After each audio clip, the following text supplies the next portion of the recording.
te présenter Alban et présenter Another Way. Très bien.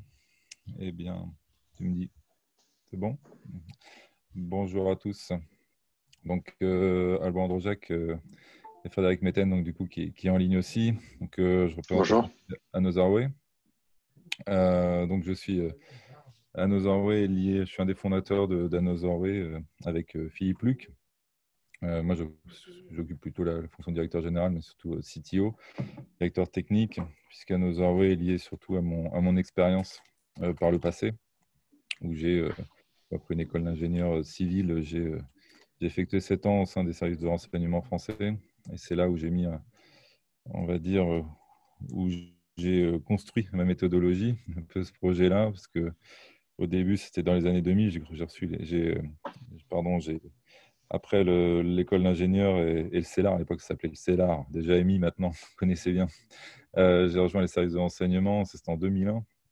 Et un autre service de renseignement dans lequel j'ai fait plus, entre guillemets, de l'intelligence économique. Pour parler soft, où je me suis spécialisé, on va dire, dans tout ce qui était manipulation humaine. Et j'ai pu constater, dans le début des années 2000, avec l'avènement de Facebook, Viadeo, à l'époque, et puis, bien sûr, LinkedIn aussi, copain d'avant, que les gens mettaient de plus en plus de choses sur eux et qu'il était de plus en plus facile de faire des attaques par ingénierie sociale, on va dire, parce qu'on connaissait leur vulnérabilité, ils affichaient leur centre d'intérêt, qui ils étaient et autres, donc c'était beaucoup plus simple de cibler les attaques. Ensuite, j'ai quitté ces services par une vie un peu plus privée, on va dire, et je suis monté dans la défense, côté défense, au sein d'Orange, du groupe Orange et dans les équipes de conseil de sécurité. Donc, Hervé Chavard de connaître aussi, voilà, par le passé. Et donc, là, j'ai continué à faire pas mal de conférences il y a une dizaine d'années sur cette problématique d'exposition, en fin de compte, de surface d'attaque liée à l'humain, qui n'était pas forcément très prise en compte. Et puis, on continue à faire cela, mais je continue à le faire à la main, jusqu'à croiser mon associé, donc Philippe, il m'a dit, mais pourquoi tu n'automatises pas cela? Et l'idée d'Another Way est venue, c'était en 2016-2017, où on s'est dit, bah oui, en effet, pourquoi ne pas automatiser, en fin de compte, ma méthodologie, entre guillemets, d'attaquant. Qu'est-ce qu'on voit dans les yeux d'un attaquant en surface d'attaque, en exposition sur Internet, dans les sources ouvertes, dans le dark web, mais en tout cas ce qui est accessible par les pirates. Qu'est-ce que l'on voit, qu'est-ce qu'ils voient de nous, comment ils s'y prennent et comment on peut y remédier. Voilà. Donc on a en fin de compte automatisé cela. Et c'est le but de notre société Another Way, qui est une autre façon de voir Internet, une autre façon de traiter la sécurité, parce qu'on traite la sécurité avec les humains, par les humains, et on traite surtout cette problématique d'ingénierie sociale. Donc, j'avoue que je vais passer les statistiques parce que vous êtes des experts, vous connaissez très bien la problématique de l'humain et tout ce qui peut être lié comme attaque aux humains. Donc voilà, c'est ce que l'on traite. Nous sommes donc 2 associés, cofondateurs, et maintenant nous sommes une petite quinzaine, on sera une vingtaine à la fin de l'année, dans la société. Comme vous le savez, hein, ça c'est un rapport du ministère de l'Intérieur de 2018, mais forcément les chiffres sont, en tout cas chiffrés bas, hein. Au moins 63% des attaques proviennent des failles humaines, liées certes à des erreurs, mais aussi à une exposition mal maîtrisée, et un usage mal maîtrisé en fin de compte d'Internet. Et seulement, en fin de compte, 20% des budgets sont alloués à des solutions pour remédier à ces failles humaines. Donc, il y a une vraie disproportion au final. Et il y a une vraie problématique parce qu'à part mettre 100 personnes dans une salle, et en plus, pour le Covid, maintenant, c'est interdit, pour les sensibiliser et puis leur dire attention, changer le mot de passe, etc., on n'a pas forcément beaucoup d'autres moyens. Et c'est pour ça qu'on s'est attaqué à cette solution.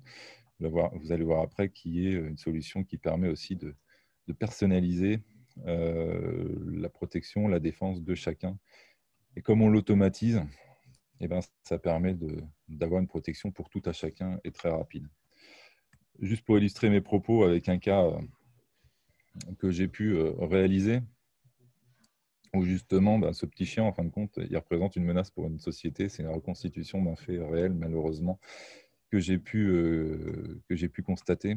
Un jour, un grand groupe, on va dire, français m'avait contacté pour savoir si j'étais à même comment dirais-je, de mettre à mal leur chaîne de production, juste par l'exploitation de l'exposition numérique humaine, juste avec les données de sources ouvertes. Je relevais forcément le défi, donc forcément trouver beaucoup de choses, mais je vais me focaliser juste sur une petite chose, c'est le RSSI. Tiens, je vais m'intéresser juste au RSSI, voir ce qu'il a. Bon, bah, c'était bien, bon RSSI, pas grand-chose sur lui, voilà, très bien, sauf un petit truc. Malheureusement, sur sa photo de profil, il y avait juste un petit like qui ramenait en fin de compte à sa compagne, et sa compagne n'était pas formée. Et en fin de compte, ce petit like, il faisait quoi? Il faisait en sorte que ce RSSI, on pouvait rentrer dans sa vie perso. Sa vie perso, que sa compagne, elle était très fière de son mari, très fière du don pour son mari pour la photographie. Elle était tellement fière qu'elle a balancé du coup, le lien vers son blog. Et puis le lien vers son blog, qui est une reconstitution ici, on pouvait voir son petit chien. Là, sur sa médaille, en fin de compte, on pouvait lire son numéro de téléphone portable personnel. On savait qu'il adorait les appareils Nikon, Apple et autres. Donc, on pouvait très bien lui envoyer un smishing en disant tiens, moins 10%, boulevard Montmarché, magasin Nikon à Paris, demain, clique ici sur ton SMS. Bon, attaque classique, mais surtout, on pouvait voir autre chose. C'était son pseudonyme dans l'URL. C'était Mocha35, par exemple. Et avec une recherche sur Mocha35, on tombait sur des forums qui utilisaient aussi ce pseudo Mocha35. Et malheureusement, Mocha35 se croyait anonyme. Et Mocha35, qu'est-ce qu'il faisait dans ces forums? Il disait bah tiens, pour reconnecter ma chaîne de production, j'ai investi dans pour sécuriser la connexion de ma chaîne de production, j'ai investi dans des équipements de sécurité. Et je ne sais pas les configurer, ce n'est pas mon métier à la base, mes équipes ne sont pas formées pour ça. Et j'aimerais votre avis. Voilà la conf, il l'a uploadé sur le forum. La conf bien perméable, on va dire. Et en fin de compte, cette personne donnait tout cuit à un attaquant les vulnérabilités pour se connecter à sa chaîne de production et l'arrêter ou faire ce qu'on voulait après derrière. Et seulement, il se croyait invulnérable puisqu'il avait utilisé un pseudo et il était anonyme. Sauf qu'avec notre méthodologie de croisement de données, on avait pu voir que Mocha35, c'était juste le RSSI de cette boîte-là, en fin de compte, et que c'était la chaîne de production de cette boîte-là qui était derrière. Donc voilà, en fin de compte, ce qu'on fait, ce qu'on automatise aussi maintenant, c'est-à-dire automatiser en fin de compte cette prise d'empreinte de l'entreprise professionnelle, voir en fin de compte s'il y a des choses que l'on peut aussi voir, mais personnelles, pour faire un rebond vers l'entreprise. Quelles sont les failles humaines, les fragilités humaines qu'un attaquant peut exploiter dans votre entreprise et pour chacun de vos collaborateurs et qui pourrait le mettre à mal lui personnellement ou mettre à mal, bien évidemment, par rebond, l'entreprise. Bon, je vais passer vite aussi sur ces slides parce que là aussi, je m'adresse à un public d'experts, mais forcément, au début, il y a une entité, il y a un système d'information, on va dire, classique au début, voilà, qui est au début dans les murs de l'entreprise. Et puis après, l'entreprise, forcément, elle se connecte, elle est sur Internet, donc il y a une vie numérique professionnelle aussi du collaborateur qui existe. Donc, cette vie professionnelle numérique sort de l'entreprise. Soit elle sort de façon maîtrisée parce qu'il utilise, on va dire, des outils professionnels, soit elle sort aussi de façon un peu moins maîtrisée parce qu'il va commencer à s'exposer sur des réseaux sociaux comme LinkedIn, par exemple. Alors, soit il va le faire parce que c'est son métier aussi d'être exposé, très bien, il n'y a pas de souci. Mais là aussi, c'est que sa vie numérique professionnelle, on l'a vu aussi tout à l'heure, dans LinkedIn, on va peut-être pouvoir en déduire un Facebook par recoupement facial ou autre, et reconnaissance faciale ou autre, et de ce Facebook, s'il a été mal configuré, on va pouvoir en déduire des centres d'intérêt, le nom de son chien pour la reconnaissance de sa question secrète. On va pouvoir faire des croisements de données, retrouver son mail perso qui a peut-être été piraté et sur lequel on va avoir un mot de passe. Et peut-être que cette personne, c'est le directeur général, et peut-être que cette personne, au final, c'est son mot de passe pour aller sur Twitter et puis faire des tweets au nom du directeur général de ce grand groupe, pour porter atteinte à ce directeur, mais surtout à ce grand groupe au final. Donc, et pourtant, on avait sécurisé le système d'information. On avait dit, tiens, on va mettre des doubles authentifications sur notre webmail. Mais en fin de compte, on est passé par la bulle perso pour atteindre la société et la faire chuter en bourse, par exemple. Voilà la problématique. Donc, quelles sont nos solutions? Puisque, la solution, donc, on a 3, on va dire, axes. Je vous les présente rapidement sous forme de slide et puis je vais vous les présenter directement dans l'outil après, ce qui sera beaucoup plus parlant pour tout le monde. La première, c'est ce qu'on appelle l'empreinte numérique de l'entité, de l'entreprise. On fait l'empreinte d'une entité telle que l'on souhaite, soit toute une entité, soit toute une entreprise, soit juste une entité géographique ou n'importe quel type d'entité.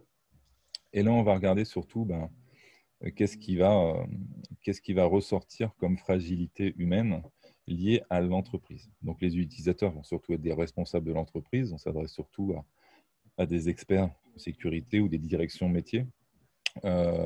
Et puis, on va vouloir donc réduire le risque d'ingénierie sociale. Je vous montrerai tout à l'heure les fonctionnalités plus en détail, mais on va vous montrer qu'est-ce qu'un attaquant, en fin de compte, voit, on va dire, en sorte de boîte noire. L'outil va seulement être implémenté de quoi? Du nom de l'entreprise et puis éventuellement d'autres mots-clés si vous souhaitez dire non, je veux que l'entreprise, mais la filiale rennaise ou la filiale parisienne ou moscovite ou ce que vous voulez. Et donc, l'outil va tourner en mode boîte noire et dire tiens, qu'est-ce que je peux identifier de cette entreprise liée aux fragilités humaines? Quel scénario d'attaque, en fin de compte, un attaquant va pouvoir mener contre l'entreprise? Scénarios d'attaque qui ne sont pas forcément que informatiques, mais qui pourront être aussi physiques éventuellement. Et puis surtout, quelles sont les remédiations que l'entreprise va pouvoir mettre en place pour maîtriser cette empreinte, maîtriser en fin de compte cette nouvelle surface d'attaque humaine exposée sur Internet. Voilà, donc les bénéfices pour l'entreprise, bien évidemment, c'est relever son niveau de sécurité, prendre en compte ce pan de l'humain qui est mal pris en compte, et puis bien évidemment, avoir un retour, une supervision continue de son empreinte. Le deuxième aspect, on le verra aussi tout à l'heure, c'est que c'est bien beau d'identifier, en fin de compte, des fonctions ou des métiers ou des fragilités humaines. Mais la meilleure des choses pour y remédier, c'est l'humain lui-même. C'est le faire monter de niveau, en fin de compte. Et lui montrer que c'est à lui de montrer pour son propre intérêt, puis bien sûr pour celui de la société. Mais au lieu de le mettre, encore une fois, 100 personnes dans une même salle, de leur donner des choses très génériques, notre solution, comme on peut l'automatiser, comme elle est automatisée, et qu'elle peut traiter un grand nombre de collaborateurs, en fin de compte, en parallèle, elle peut s'adresser à chacun d'entre eux. Et donc, en fin de compte, on lui propose aussi de bénéficier d'un outil presque, entre guillemets, de mode boîte noire et un scan aussi pour lui, sur lequel il aura son espace personnel et bénéficiera des scans, par exemple, mensuels ou en fonction du forfait. Il pourra voir, donc, du coup, qu'est-ce qu'on voit de moi, qu'est-ce que tel type d'attaquants peuvent voir de moi, surtout qu'est-ce qu'ils peuvent faire contre moi, contre mon entreprise, et aussi, surtout, quels sont nos conseils et comment ils peuvent y remédier, comment ils peuvent faire pour maîtriser leur empreinte et faire en sorte que leur risque de subir une attaque par ingénierie sociale diminue, voilà, qu'il soit moins facile on va dire, à arnaquer, tout simplement. Voilà. Donc ça, il s'adresse vraiment à tout le monde, à Madame Michu, comme à n'importe quel collaborateur. Et enfin, la troisième vue, on va dire, s'adresse également aux équipes de sécurité de l'entreprise. Ils vont avoir une vue anonymisée, mais une vue sur la prise en compte, en fin de compte, de la remédiation de l'outil. Des collaborateurs qui sont mis sous protection de notre outil de ma santé numérique. Quelle est l'évolution de leur exposition, de leur risque? Est-ce que certains ont des mots de passe piratés et est-ce qu'ils les ont pris en compte ou pas? Voilà. Vous avez vraiment quels sont les principaux conseils qui ont été portés à leur connaissance et qui ont été appliqués. Donc, vous avez vraiment un retour très fin sur l'évolution du risque, l'évolution d'exposition par typologie, en fin de compte, de collaborateurs que vous souhaitez mettre sous protection. Et ça vous fait un vrai retour, en fin de compte, sur l'efficacité de la protection, puisqu'à chaque fois, il y a un scan en plus pour vérifier si, si l'exposition, si la vision d'un pirate et les risques ont pu diminuer. Voilà. Donc là, je vais juste faire un petit switch vers mon écran, comme ça, je vous propose d'aller directement dans l'outil. Alors, pardonnez-moi, comme au tout début, j'avais pas mal de problèmes d'audio. Je ne sais pas si vous souhaitez poser des questions pendant la présentation ou s'il y a une session à la fin. On aura une session à la fin. Très bien. Vous me dites... hop. J'ai juste la petite manip et je suis à vous.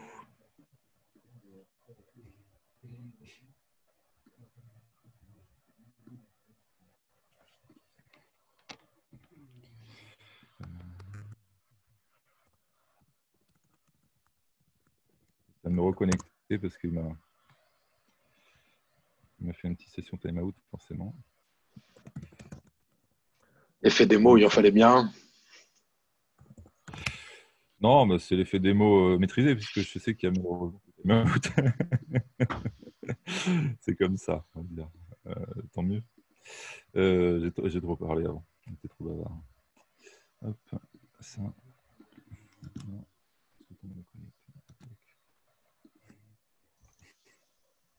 Hop, et le temps de vous repartager mon écran. Hop,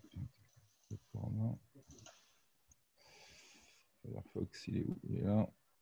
Et hop, partage d'écran, il est là. Et normalement, la magie va opérer ou pas. Vous me dites si vous voyez quelque chose. Bon. C'est bon. C'est bon, on y est. Bon. Alors, je vous ai dit tout à l'heure qu'il y avait plusieurs outils, donc l'empreinte de l'entité et l'empreinte individuelle. Donc, bon, je vais le faire dans l'ordre que je vous ai montré tout à l'heure. Allons dans l'empreinte de l'entreprise. Donc, c'est-à-dire que là, je vais mettre un mot-clé, le nom d'entreprise, ou éventuellement des mots-clés pour affiner. Donc là, on va retrouver différentes choses. Je ne suis pas là pour vous faire une démo complète. On va aller directement sur des choses essentielles, mais disons que là, vous allez avoir une synthèse des principaux risques et puis des tableaux de bord sur l'évolution de typologie de risques. Et comme vous l'avez bien compris, on est surtout sur l'humain. Donc, on est surtout sur l'empreinte humaine et par exemple, les risques d'usurpation d'identité. On le verra aussi pour phishing, si vous le souhaitez tout à l'heure. Je vais directement dans le dashboard. Donc là, on va dire par exemple que nous sommes une société de 150 personnes. Et on va aller dans un mode boîte noire. On va dire, bah voilà, qu'est-ce qu'un pirate peut voir de notre société? Eh bien, écoutez, on peut voir éventuellement 100 personnes, collaborateurs de votre société. On peut identifier 100 personnes avec leur nom, leur prénom, leur fonction. On peut savoir quelles qui sont éventuellement identifier des fonctions à risque. On verra tout à l'heure, il y a des fonctions qui peuvent être peu classées, les fonctions les plus exposées à ce risque-là en fonction des données qu'on va pouvoir récolter sur les différents collaborateurs. Parmi ces 100 collaborateurs qu'on a pu voir exposés comme quoi ils appartiennent à votre société, on va regarder, l'attaquant va surtout regarder et dire, bon ok, ils ont une exposition, une vie professionnelle, très bien, mais est-ce qu'on peut avoir une passerelle vers leur vie personnelle? Est-ce qu'on peut avoir des éléments personnels qui vont les mettre à mal? Eh bien, en effet, l'outil va pouvoir, par exemple, aller sur un LinkedIn, va pouvoir faire de la comparaison faciale, croisement de données, il va dire, ah, bah, tiens, en plus, sur ces 100 personnes, un attaquant pourrait identifier 7 personnes, ou N personnes, là 7 dans l'occurrence dans l'outil, qui sont, par exemple, sur des Facebook, enfin, en tout cas, qui ont des réseaux personnels, et qui affichent des données. On verra après sur les données qu'ils peuvent exposer, mais des données à caractère personnel qui pourraient les mettre en danger, c'est-à-dire des données telles que le nom de leur chien, qui peut peut-être leur servir pour la recovery de la question secrète, peut-être les endroits qu'ils fréquentent, leur centre d'intérêt, qui vont permettre de faire un phishing plus ciblé. Voilà, tout un tas d'éléments sur eux, date de naissance, qui là aussi va pouvoir favoriser l'usurpation d'identité ou autre. Parmi ces 7 collaborateurs, voilà, donc ça veut dire qu'il y a 7 collaborateurs qui exposent des données. On le verra, ils exposent presque 75% des données, en fin de compte, à caractère personnel de la surface d'attaque. Il n'y a en fin de compte que 25% de données qui sont piratées. En effet, l'outil va aussi reconstituer les mails de ces collaborateurs en sachant quel est le format du mail. Hein. C'est assez simple de pouvoir tester les formats de mail, tester les mails professionnels. Et il va tester dans notre data lake. On a un data lake de plusieurs milliards d'entrées que l'on suit, qu'on alimente. Il va tester dans notre data lake pour voir si ces mails sont connus ou pas des bases de données pirates, si on les retrouve dans le deep, dans le dark ou autre. Et il va donc, par exemple, indiquer, tiens, sur ces 100 collaborateurs, ce mois-ci, depuis le dernier scan, il y a 3 nouveaux mots de passe qui sont connus. Il y a éventuellement 240 données, astuces de mots de passe, etc. On viendra après dans le détail, qui sont connus sur ces collaborateurs et dont 4 emails professionnels à risque qui sont connus parce qu'ils sont inscrits sur je ne sais quel site. On verra après aussi, on a les détails, mais voilà, ils sont inscrits sur tel site, ça a fuité, et malheureusement, voilà, on a des mots de passe. Est-ce que c'est peut-être que c'est le même mot de passe qu'ils utilisent pour se connecter aussi à votre extranet ou à d'autres ressources? Donc là, on a regardé si on a des clés à gauche, et là, on regarde si on a une serrure qui est identifiable, c'est-à-dire, bah, tiens, on a éventuellement identifié 17 serrures chez vous qui sont des FTP, des intranets, des webmails, etc., qui sont en login mot de passe et qui pourraient, au final, être ouverts avec ces trois clés ou ces autres clés qu'on a pu trouver chez vous. Ensuite, on a des détails. Donc, on dit, voilà, il y a pas mal de photos à caractère personnel. Il y a des astuces de mots de passe. Alors, si je les enlève, on va retrouver nos trois mots de passe, des dates de naissance, etc., qui sont exposées. Et on en fait un algo et on en fait une classification, en fin de compte, des personnes les plus à risque. Un top 10, un top 50, un top 20, enfin, ce que vous voulez. Où là, vous allez retrouver les fonctions, pas les noms, mais les fonctions des personnes. RGPD, voilà, pseudonymise en fin de compte. Donc, par exemple, vous avez la direction générale, de la comptabilité, un ingénieur, etc. Et vous dire, mince, j'ai N personnes dans mon COMEX qui sont atteints, qui sont très exposées en ce moment aux usurpations d'identité, parce qu'il y en a qui ont, par exemple, un de mes directeurs COMEX, il a 2 mots de passe, il a des astuces de mots de passe, etc. J'ai d'autres types de profils dans les labos secrets de mon entreprise qui ont des dates de naissance, qui ont des numéros de téléphone perso, etc., qui sont affichés ou exposés ou déduits. Voilà. Et ensuite, on va vous montrer quelles sont les sources, quelles sont les données qu'on pu pirater, etc. Voilà l'exposition au niveau risque d'usurpation d'identité. Ensuite, on peut vous donner les scénarios d'attaque qui sont liés à ces vulnérabilités et puis des analyses de cette empreinte. On fait la même chose pour le phishing ciblé. Rapidement, 150 personnes chez vous, 100 personnes qu'on peut identifier, 100 emails reconstitués. Donc, ça veut dire que potentiellement, sur les 150 personnes chez vous, il y en a 100 qui pourraient être la cible de phishing de masse, certes, mais parce que les 50 autres, si le pilote, c'est même pas qu'ils travaillent chez vous, ils sont un peu plus tranquilles, donc ça permet aussi d'orienter votre défense.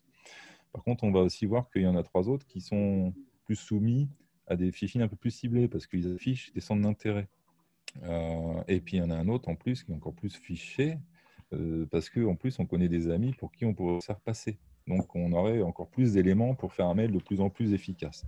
Donc là, on peut juger même de la portée des mails plus ou moins efficaces, sans compter en plus la localisation qu'on peut avoir, parce qu'on sait qu'il y a 4 personnes à Paris, en Allemagne, ou je ne sais quoi. Donc, on peut l'envoyer dans le bon langage, l'orienter vers un bon magasin, forcément proche de chez eux, et pas un magasin à Marseille alors qu'il est parisien, etc. Il ne faut pas lui dire, tiens, t'aimes l'OM alors que tu es PSG. Voilà. Mais là, on peut le faire parce qu'on a des centres d'intérêt. Et on a, entre guillemets, pareil, on a des winners dans le top 10 aussi. Alors là, par exemple, il n'y en aurait qu'un. Et là, on va dire, tiens, un membre du COMEX, lui, il a le tiercé gagnant, malheureusement. On a bien un mail professionnel identifiable à qui on pourrait faire du phishing de masse. Ok. Le problème, c'est qu'on a des centres d'intérêt qui l'affichent. 225 centres d'intérêt. Ça s'intéresse à beaucoup de choses. Cinéma, voile, aviation, que sais-je. On peut piocher là-dedans pour lui faire un mail un peu plus sympa. Et en plus, on peut se faire passer pour 304 avec ses amis. Est-ce que c'est 304 membres de famille ou autre? Et donc, il aurait encore plus tendance à cliquer sur ce mail-là. Donc, cette personne, ce mois-ci, elle est vraiment à risque. Et cette personne, elle mérite une remédiation. On va voir après la remédiation, là, rapidement. Donc, tout à l'heure, comme on disait, on supervise forcément les serrures, donc toutes les IP que vous pouvez avoir dans les usines, dans les forums Dark, dans Shodan, etc., tout ce qui peut remonter. Dans les documents, si on a cette capacité à aller voir dans les documents sur le Dark ou autre, ou même, on va dire, sur forcément aussi tout ce qui est référencé par les moteurs de recherche, parce qu'il y a beaucoup de choses intéressantes quand même. Tous les documents qui ont comme mot-clé votre entreprise, par exemple, et qui parlent de vous. Voilà pour le premier élément. Le deuxième élément, je vais y passer juste là. Hop, c'est en fin de compte. Alors avant de me connecter, c'est pas grave. On va faire ça avant. Avant de me connecter, le deuxième élément, ça va être, tiens, j'ai identifié tout à l'heure mon top 10, mon top 50, mon top 100. J'aurais quand même les mettre sous protection et puis qui s'améliorent un peu leur empreinte, ces gens-là, qui changent leur mot de passe, qui maîtrisent un peu mieux leur Facebook, on va dire, leur Twitter, ce que vous voulez. Je vais les mettre sous protection. Donc, à nos Norway, on leur permet de se connecter au même titre qu'une mutuelle et de bénéficier d'un outil. Et ça sera juste entre eux et l'outil qu'il y aura, en fin de compte, leur diagnostic. Chacun aura son espace personnel et chacun pourra se corriger lui-même et remédier. Là, je vous montre une version telle qu'elle est pour l'outil démo.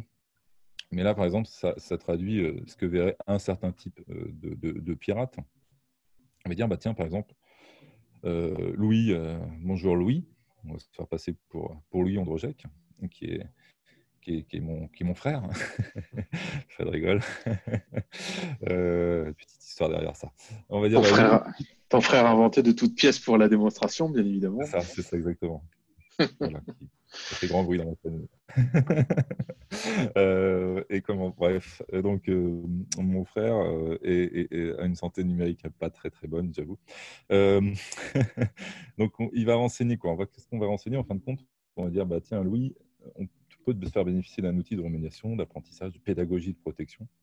Il va s'inscrire et là l'outil va en fin de compte tourner juste sur Louis Androjek avec une boîte mail professionnelle d'inscription.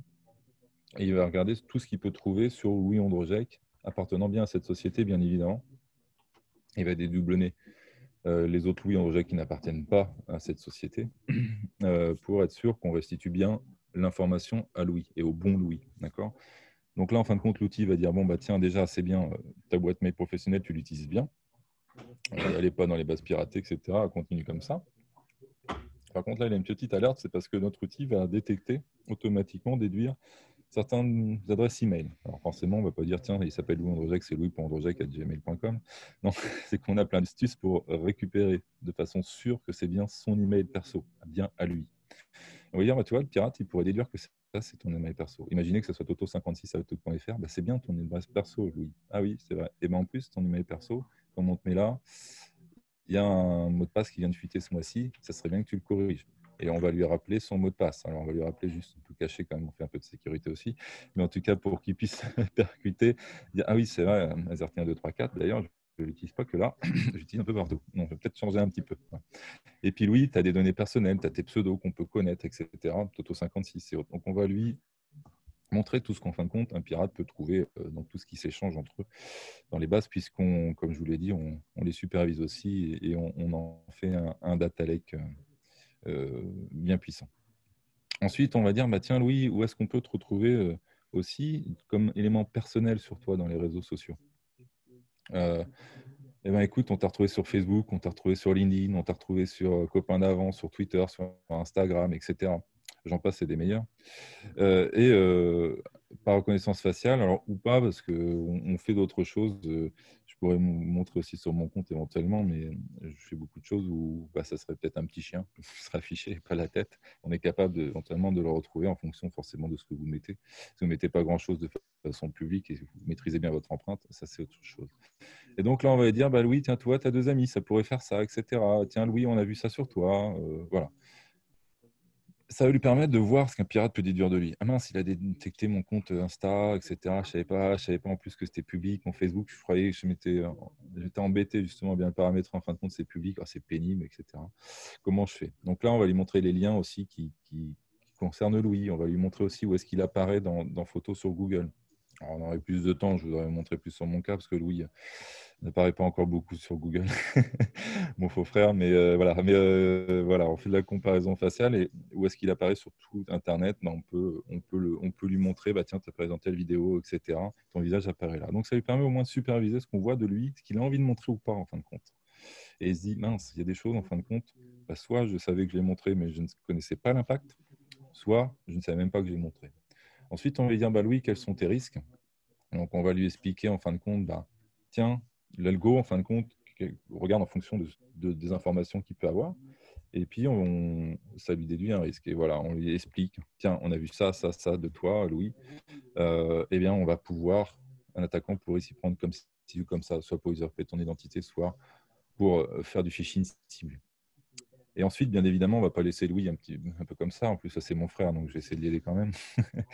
Et les conseils vont être adaptés aussi à son diagnostic à lui. C'est-à-dire que l'algo va calculer les meilleurs conseils en fonction de notre base de données de conseils qui va pouvoir lui conseiller à lui pour remédier et faire en sorte que son empreinte soit la plus maîtrisée possible et voilà, par rapport à ce qu'on peut lui conseiller. Donc là, il va alors l'expliquer par exemple ce que c'est que l'usurpation. Et puis là, on va dire, bah, tiens, on a vu que tu avais un mot de passe qui était connu, etc. On va lui expliquer dans la vidéo comment gérer ses mots de passe, éventuellement des outils qu'on pourrait lui conseiller. Tiens, tu peux utiliser KeePass, c'est bien. Nancy aussi, elle dit que c'est bien, machin. Donc voilà, on va lui apporter des solutions. Et puis surtout, là, par exemple, il va pouvoir dire, bah oui, j'ai changé de mot de passe, je valide. Et comme ça, d'une part, ça va pas lui recevoir vers la soupe au prochain scan, comme quoi il a ce mot de passe qui est connu, parce qu'il le sait à un moment donné. Et puis aussi, ça va permettre au RSSI qui va voir la console de voir combien de personnes ont déclaré avoir changé leur mot de passe, par exemple. Donc voilà pour l'individuel. Et puis, je vais juste finir par le dernier point tout à l'heure. Je vous disais, la console, c'est que je suis, par exemple, RSSI, je veux voir l'évolution, en fin de compte, de mes collaborateurs sous protection. Donc, je vais voir combien de licences ont été activées, combien de consultations, voilà, par métier, je peux faire des choses, voir quelles sont quelle est l'évolution de risque par collaborateur. Le but, c'est d'en avoir de plus en plus au vert, hein, forcément. Peut-être qu'il y a eu des choses, des événements qui ont fait que ils passent au noir, mais pourquoi? Le but, c'est qu'ils reviennent au vert, donc je vais pouvoir avoir ces statistiques. Et puis, je vais pouvoir avoir aussi combien de personnes ont changé leur mot de passe par rapport à ceux qui devaient le changer, quelles sont l'évolution du nombre de mots de passe, etc. Voilà. Je vais pouvoir superviser, en fin de compte, avoir des retours statistiques sur les personnes sous protection de l'outil et voir si c'est bien adopté, si l'empreinte évolue dans le bon sens pour ceux sous protection. On verra aussi si ceux sous protection évolue bien, c'est que mon empreinte globale que j'ai vue tout à l'heure devrait bien évoluer aussi.